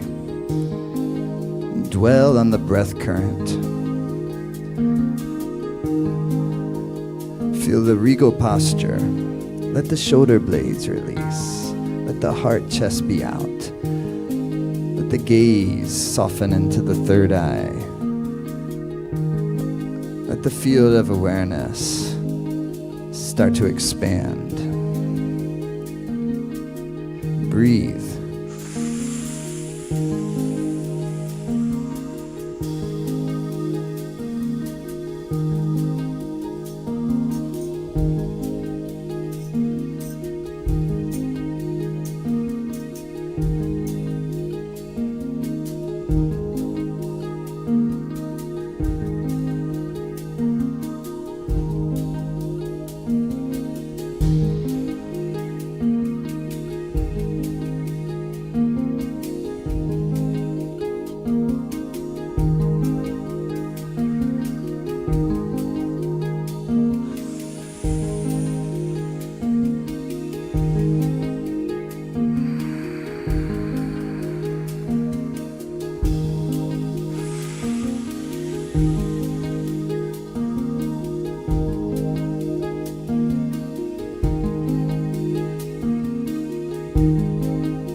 Finish every exhalation. That's the secret of the yogic breath.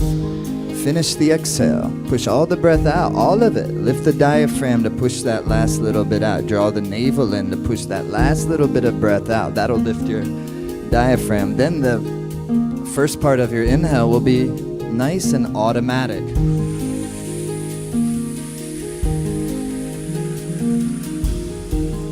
By the second half of the inhale, you gotta bring it in more. Draw it deeper down. Finish the inhale. Then, if you do a full inhalation, then the first half of your exhale, automatic. You can't wait for that breath to start to come out. But the second half of your exhale, you need to be involved. Draw the navel in a little. Push all the rest of the breath out. And then begin, through the O-shaped mouth, to once again draw in the nectar. Nectar of the breath, nectar of bliss.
Just a few more minutes if you would. Hold the body totally steady and breathe in this way. You're creating a magnetic field within the context of the posture, so really the body does not move. Yeah, best of our abilities. The more you can steady into it,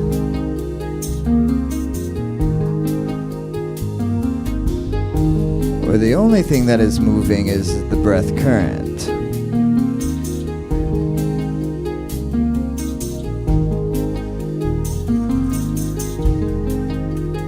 Once again, a pressure is generated between the ambition to hold steady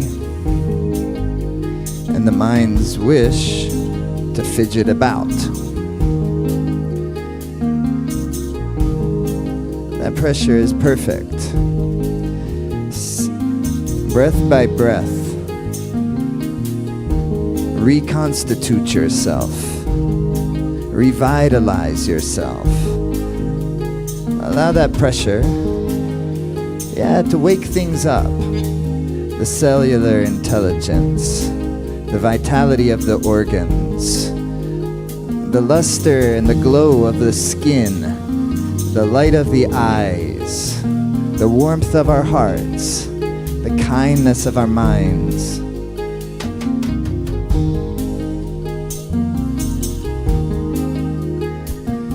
Tuning the instrument to all that is real. And we know love is real. Drinking the prana life force.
Yes.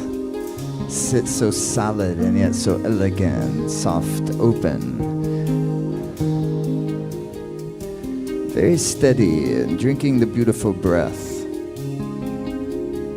Sipping of the nectar.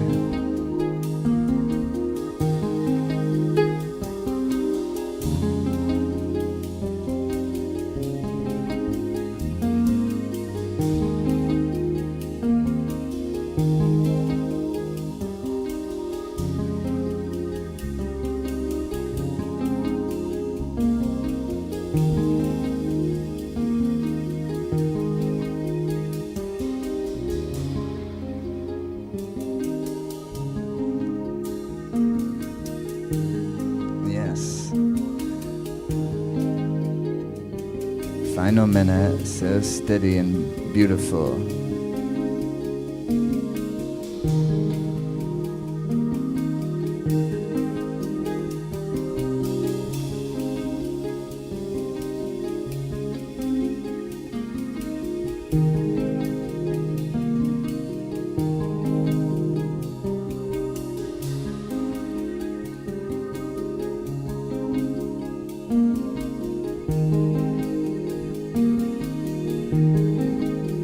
Field of love, this infinite field, all of our loved ones who've ever been and lived and always are living, this is where we find them.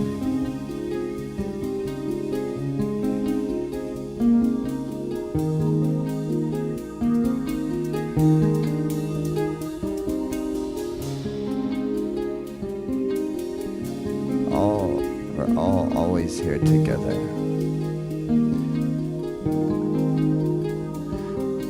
Hold the position and inhale through the O-shaped mouth. Suspend the breath in. Hold the position and through your nose exhale. Inhale deeply. Suspend the breath in. Spacious of the mind, zero gravity.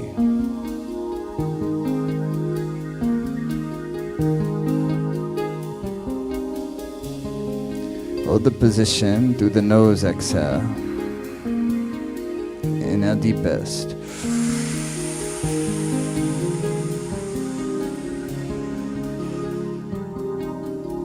Suspension of the breath, suspension of the mind.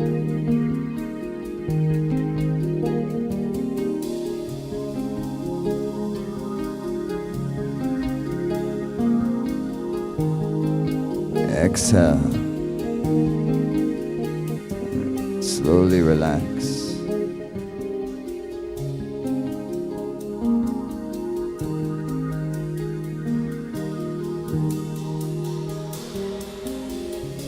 Let the breath flow naturally, feeling into your hearts.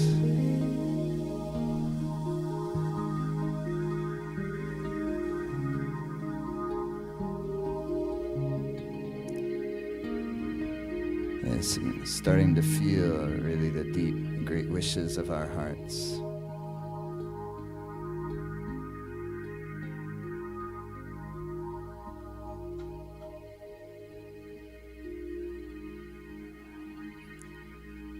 And give a wish for your life.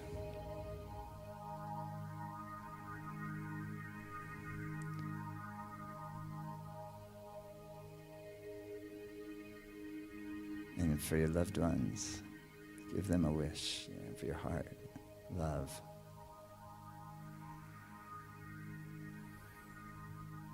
Yeah, things are beautiful like that, in that way. Very well done, everyone. So what I want you to do before the next session is to kind of continue that consultation of our heart. And if you could kind of distill whatever you're wishing, your kind of motivation or your intent, your sense of aspiration for this season of your life right now, and for our work in this course together, if say like I can distill whatever that is in one word, say like prosperity or say love, keeping it very simple, but you also having a pretty clear feel of what that is for you. But we want to give it representation by a simple word, which is really, in this case, going to act like a symbol. Say it's love, it's L-O-V-E, or maybe it's a heart. But throughout our time here, I want to, when I'm kind of giving guidance, to put your awareness on that word or that symbol, and it needs to be very simple and effortless and not a thinking thing, you see. Are you with me? Because if you can go into what we're saying in this case, like a zero gravity type space, what the yogic phrase is shunya, zero, shunya, shunyata, and have an experience of emptiness. And I'm so excited. I think Tenzin Bob, when it comes to what is this emptiness, that the Buddha talked about, and really at some level all the past share. But to hear Tenzin kind of distill that emptiness, empty space, but not, see already, we'll leave that to him. But when you can bring oneself into that 0 point space, and then you can go into your symbol, it's very powerful, it's very wonderful. And so then we're also not just doing something like some that type of, I'm trying not to use the word magic, but yeah, it's a type of magic. It's a type of magic. But it's also just totally working with your mind, working with the mind in a way of causing more happiness. Working with the energy of the body, causing more happiness. And so when we are doing that in this space, we're cultivating the skill that we can learn how to do that onward if we wish, to be able to beam your mind, shape your reality, not only when things are nice and good, but also when things are very, very difficult. So it's fun, and it's a great thing to kind of practice and work on, but it's good that we have 8 sessions to do it. Yeah?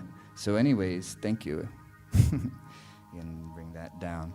And I'm so happy you're here, and that I'm here, and that we're all here together, and I think we're going to have an amazing trip. Don't you feel that way? Take your hands to the prayer pose, please.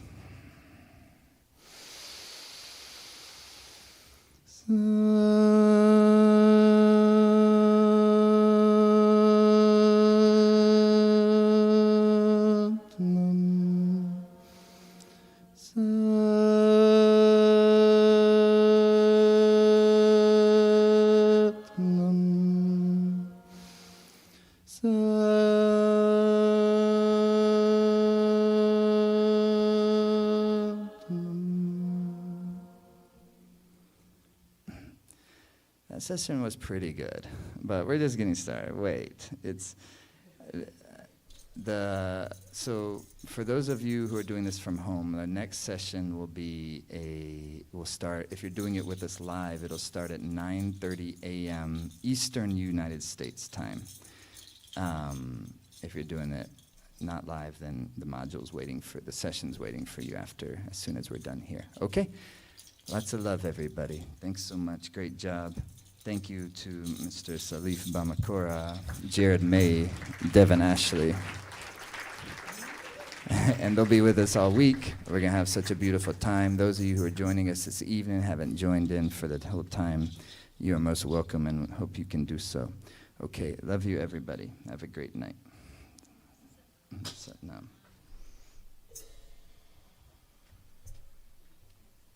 Okay, thank you. And for those of you who are here, Hey, beautiful. Thank you, everyone, so much for being part of this tonight, for participating in these events. It's what makes the whole thing work and what we're able to do at Life Force Academy. So for those of you who haven't already joined in for this full experience, even if you can't be at each session live, when you join in for this zero gravity course, it's yours, and you can do it at your own pace on your own time. But if you can be there live for these sessions as we're going through, over the next few days, definitely do it. It's a vibe. It's amazing. As I think you can sense at this point. So we are offering still an amazingly good deal if you join in tonight. Before the next day begins, you still have that opportunity. And so if you want this as a course, you can use it, as I said, on your own time. It's yours forever, an asset you'll be able to revisit again and again, tools, experiences, meditations you're going to be able to use in your life. It's really great stuff, amazing music, and really want to invite you to be a part of it. So if you haven't already joined in for the full course, this is your last chance. Would love to have you a part of it. Regardless, thanks so much for being here. Please keep in touch. Thank you, everyone. Have a beautiful rest of your evening, and see you session number 2.